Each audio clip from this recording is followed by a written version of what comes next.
Hello, and welcome to episode 1 of the Intelligently Incompetent Podcast.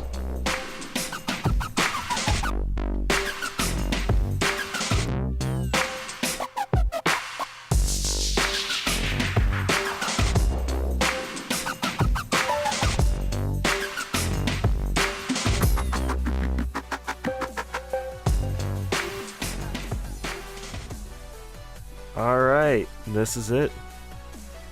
This is something that I've been wanting to do for a while now, especially since that I've gotten into film and broadcasting.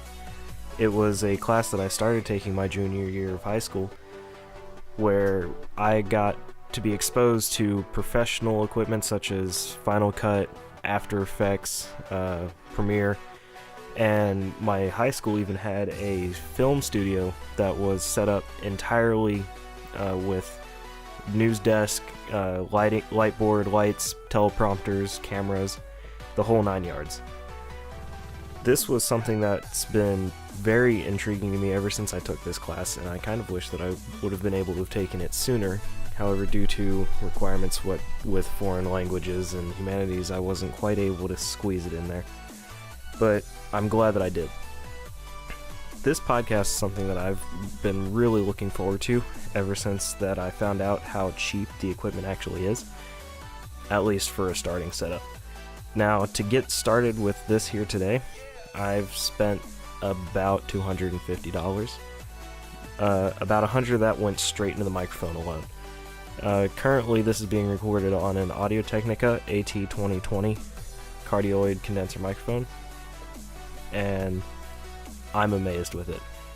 It's a fantastic microphone, especially considering that I paid $97 for it off of Amazon with free shipping. So, as I've talked about my school, currently I'm a senior in high school. Now, I know a lot of people are immediately going to discredit me for that, considering that it's like, oh, you're just in high school. You can have no idea what you're talking about. But that's not entirely true. A lot of people discredit teenagers because they're only teenagers. However, teenagers actually do know a whole lot more about what's going on around them than people might expect. Now, while they won't know everything that they need for like a full career, such as somebody that's been in the job force for 20 years already, they're starting off in jobs. Their teachers are talking to them about the government as it stands today, as well as kind of the world around them. And so that's kind of something that I've been exposed a lot to, and I've also taken a lot of classes about government. I've even had to I've taken a class called We the People. It's a class that is entirely about understanding the Constitution and our government, probably more than any regular government class that a high school were to offer. It comprises of getting questions from state that will prompt for information about our knowledge, as well as ensuring that we know as much as we possibly can about it, both in terms of 1776, times before that during the articles, as well as everything throughout the entirety of American government. Recently, about a week before recording this podcast, our team had won the state competition, and we will be continuing out to the District of Columbia to compete on the national level. Now, this has been a long-standing tradition. Our school has won 11 state titles, this being our 11th state title, in a row, having won 13 since the start of the We the People program, after only about 15 years being involved. So, I have had the fortune of attending a school that has a very strong preparation for government concepts and of the such.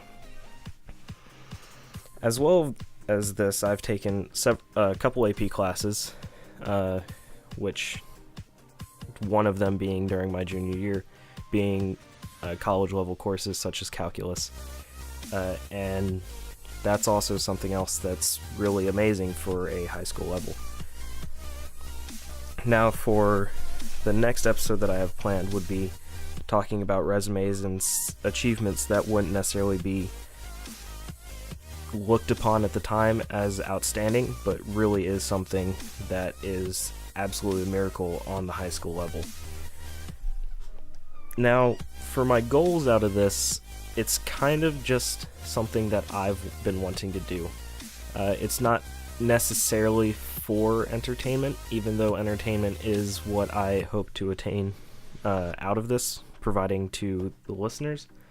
However, I'm also interested in using this as a way to graph my time during college. I'm starting this about 6-ish months before I leave for my first semester, and I'm hoping that by doing this is on a weekly schedule, which is how I hope to upload, it will also help to graph how to graph my change in knowledge and understanding as I progress through college. For any of those that don't know, I'm hoping to go into bioengineering. It was a choice that originally stemmed from my desire to go into medical. Now, as I was doing research on that choice, I could either go pre-med through my first 4 years of college, which would allow me the option to either A, go to med school, or B, find a job with a high school diploma. Now, while pre-med is an amazing course, it's really restricting out of your first 4 years of high school, or of college, considering that your only path is to continue onto another 4 years of medical school. Now, as I was researching other possible majors, I have found that by going into bioengineering, I could still be prepared for the MCAT and still be able to continue into med school should I choose to. But I also get the opportunity to continue into a field immediately out of my first 4 years of college that would still be paying substantially well for a 4-year college degree. So that was my choice into going into that. Let's see.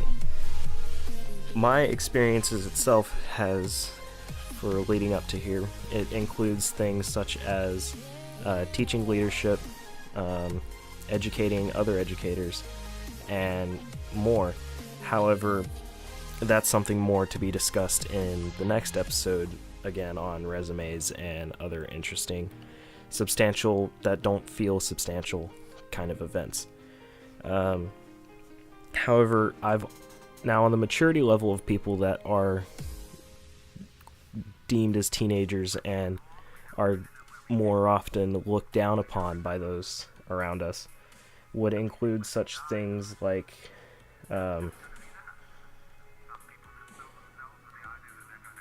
not having the worldly knowledge needed to function well in society because they are quote-unquote not mature.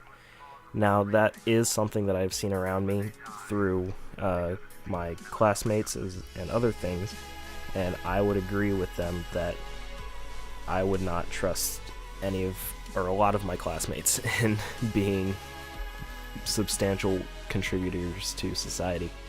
However, it's still a possibility that is out there nonetheless. While there are those that are not the greatest or brightest, they are still the next generation that's coming into the world, as well as the political structure of the government. Now, a lot of people think it's like, well, they're 18, they're 16 or 17, and really what's going on right now doesn't really affect them, while that's not necessarily true.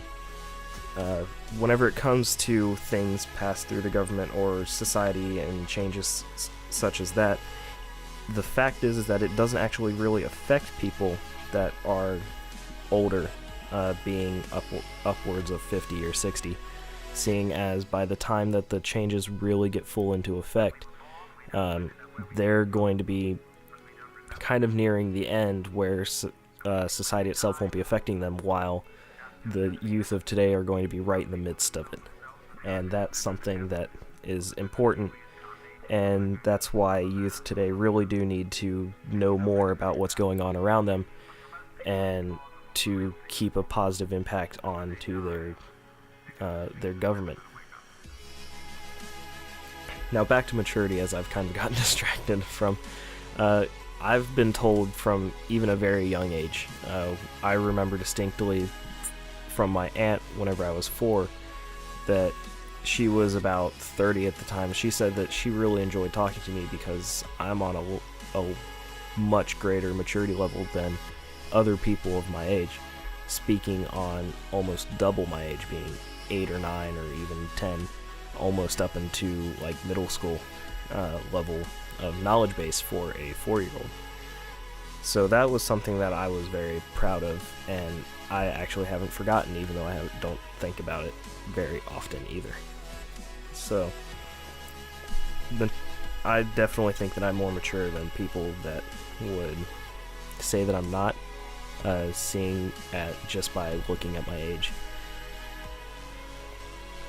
Now, for the most part, you can typically tell who would be contributing not necessarily contributing, but who would be on a higher maturity level based on how they look.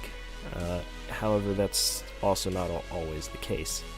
I'm kind of an average looking teenager. I mean, I'm not one of the junkies that's out skateboarding every weekend.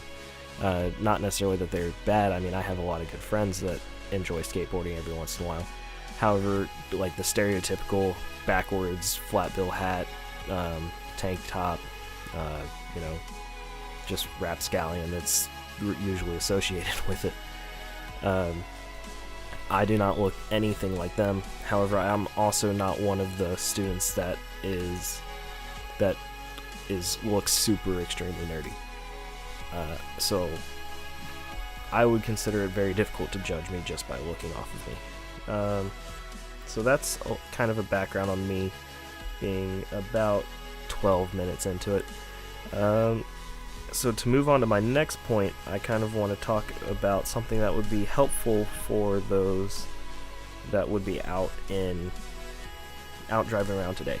This would be an article about how to get out of a camera-enforced speeding ticket, and this article can be found on copblock.org under the resources page. The article itself goes over how one person had been caught out in DC by a speed camera and was sent a ticket in the mail. Now, in these tickets, they tell you that your vehicle was caught exceeding the speed limit or possibly running a light, and their entire evidence that it was you was that the license plate is registered to your address. And that's why you ended up with a ticket for however much it may be in your area. For instance, here it was about $120 citation, while it was not going to count as points onto their license. So after a while, this particular gentleman did not respond in the fashion that the police would have preferred, and so he got another citation in the mail saying that due to the failure to complete the previous one, that his fine was raised up to $250. So he went about the process of contesting this, and he wrote back a letter that he sent into the department saying, "To whom it may concern, I received a letter claiming I committed a violation of a speeding law in the District of Columbia on 4/21/2012. As per the instructions, I am writing to plead not guilty to this charge, although the option is said to result in this matter going to court. It is my suggestion that the charges simply be dropped. This suggestion comes out of respect for taxpayers, and my request that their hard-earned money not be wasted in such proceedings. As there is no evidence of my involvement with this alleged crime, as well as the fact that I am not granted my Sixth Amendment right for being faced with the accuser, a camera, I see no way that the government could prove my guilt beyond a reasonable doubt. I also find no legal requirement for me to implicate someone else in this process, as it is the government's responsibility to prove a person's guilt, and it is also my Fifth Amendment right to remain silent on the matter. If it is the government's decision to move forward in this matter, I would request copies of any evidence the prosecution may have of my involvement in the offense, as well as all maintenance records for the cameras involved. Sincerely, United States Army veteran. Now, due to privacy, I have omitted his name, which is stated in the article. However, if you would like to figure out this particular gentleman, he is stated in the article, as I said again, that is on copblock.org. And so, he said that this wasn't necessarily written by him. It was written by one of his friends who is also, I believe, in law school. Let's see. Nope. She's just not necessarily in law school. She's a graphic designer. However, she is also heavily into government, as well as I have been during my high school career. So then, after sending that into the official, or the office that he needed to, he received a postcard later from the Department of Motor Vehicles from Washington, D.C. This one reads, Acknowledgement of receipt of mail education. This notice is to acknowledge the receipt of your request for mail. Your written statement, along with any evidence you may have included, has been scanned, pending review by a hearing examiner. Your ticket will remain suspended until the hearing examiner makes a decision on your case. It can take up to 6 months for a written notification of the examiner's decision at your address or of record within the Department of Motor Vehicles is reflected in this notice. So then they have an advertisement about their own system, which is kind of whatever. But this is mainly saying that they will put the time period that he has to submit his payment on hold, and they will be reviewing his case. Now, the thing that I find kind of ridiculous is that it can take up to 6 months for this process, considering that there's probably a guy that just sits there and does this as his job. But then again, you can't change bureaucracy. I mean, it takes the government forever to do anything. So that's just kind of something we have to live with. Hopefully that can be changed in the future, but as of right now, we can't really change that. So then, many months later, he says, much more than the 6 that was stated in the original card, he got another postcard saying that his ticket was dismissed. Now it reads, your request for mail education on the tickets listed above has been reviewed based on your statement and or evidence of the government's failure to meet its burden of proof. The ticket was dismissed by a hearing examiner. Please retain this document for your records.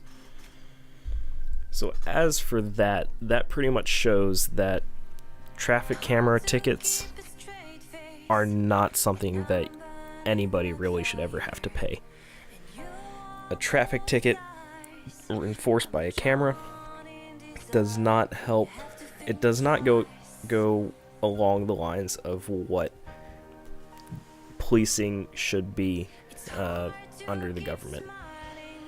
It should be somebody out there that witnesses the situation and has a brain to actually make a decision on it. Now, these cameras can also go out of sync very easily with with their measurements, and can very easily get it wrong. So while radar guns do essentially use the same technology, they're not necessarily the greatest in reliability, but a police officer would have better justification if they're actually speeding compared to traffic around them, because everybody goes a little bit over the speed limit. And say he was going 61 in a 60 mile per hour zone, that's enough to set off a speeding camera. It will send you a ticket just for going that minute amount over the speed limit. And so that's another reason why a police officer would be better for administering these penalties.